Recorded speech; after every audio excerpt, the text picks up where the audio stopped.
Let's talk about character tropes that I hate. What part is this? Part 4 or 5? I don't know. Whether you're watching a movie, read a book, or start an anime, at some point you will recognize character tropes that appear again and again, and you just think to yourself, why are those tropes still a thing? And please don't get me wrong, I don't actually hate tropes. Tropes exist because they work. Every story told is built on tropes in some way. I just want to point out that before you're gonna see a trope you like in this video and want to destroy the hell out of me in the comments, please keep in mind that this is just my personal opinion. Okay, my loves, let's get started.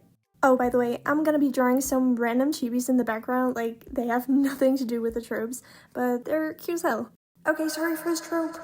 Let's start with one that genuinely drives me insane. And that's the they're supposed to be ugly character who's actually gorgeous. You can find this trope in animes, on Netflix, basically everywhere. There's like this one character, in most cases it's a girl, who's supposed to be the ugly classmate or whatever, and all the other characters constantly remind us that they're ugly. Well, the problem is that the girl is played by one of the most beautiful actresses on earth. Like, she has perfect skin, perfect teeth, amazing hair, and then everyone around her acts like she's giving them the ick. Wanna know why? Because she has a ponytail, or she's wearing overalls, or something as ridiculous as that. And that's it. And then, this is the cherry on top for me, characters will literally say things like, nobody ever noticed her, she was a nobody. Really? Nobody noticed the literal supermodel walking around school every day? I personally think this trope exists because writers want this type of story without actually making the characters look unconventional. Maybe they're scared that if they cast someone who genuinely isn't considered conventionally attractive, audiences won't buy into the romance. So instead, they cast one of the hottest people alive and pretend that they're ugly. In my opinion, this can almost be seen as insulting, especially because it accidentally reinforces the opposite message. Some stories actually do this well by allowing unconventional looking characters to remain unconventional while still becoming loved and respected. I wish more stories would do that in order to challenge modern beauty standards.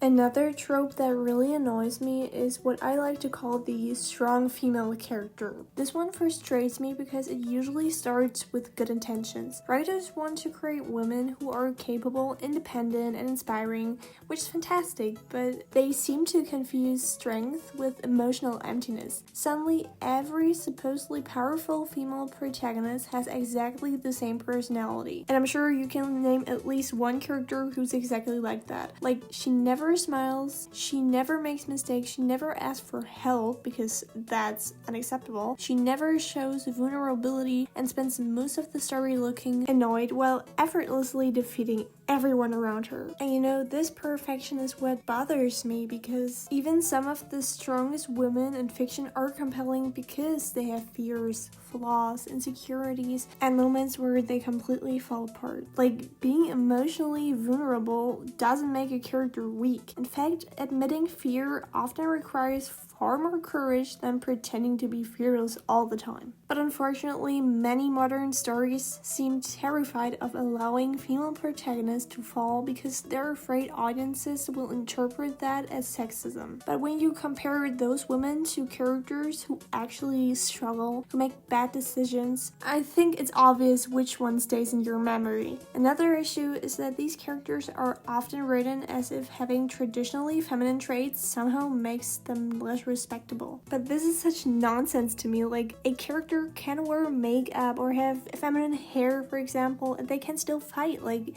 this is nothing that can go well together. Yeah, I think you guys get what my point is. So let's get to the next trope.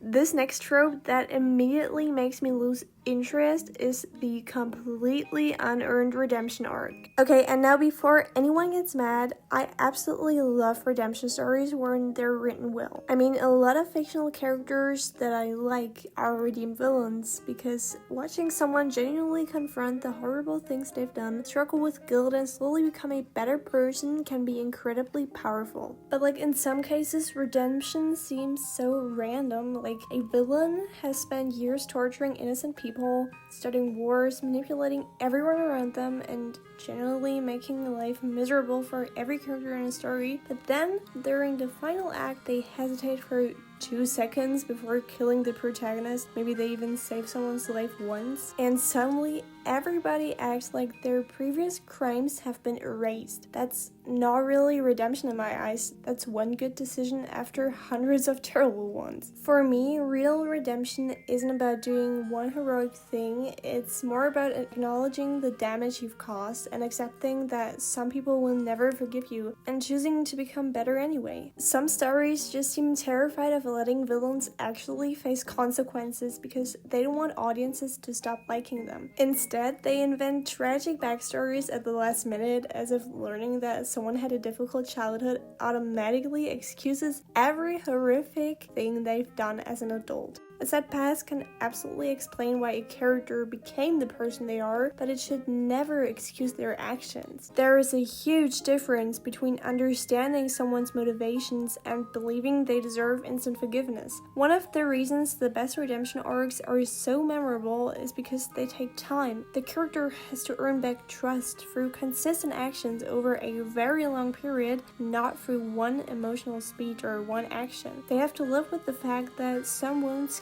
can be healed and some relationships can be repaired. I just personally think that it's far more satisfying when redemption is messy and painful, because that is how real people change. Alright, that's it with the video. I really hope you liked it. I would really love to hear your opinion about the tropes in the comments, or if you even have more tropes that annoy you, please feel free to tell me. I would really love to read them all. Okay, thank you for watching.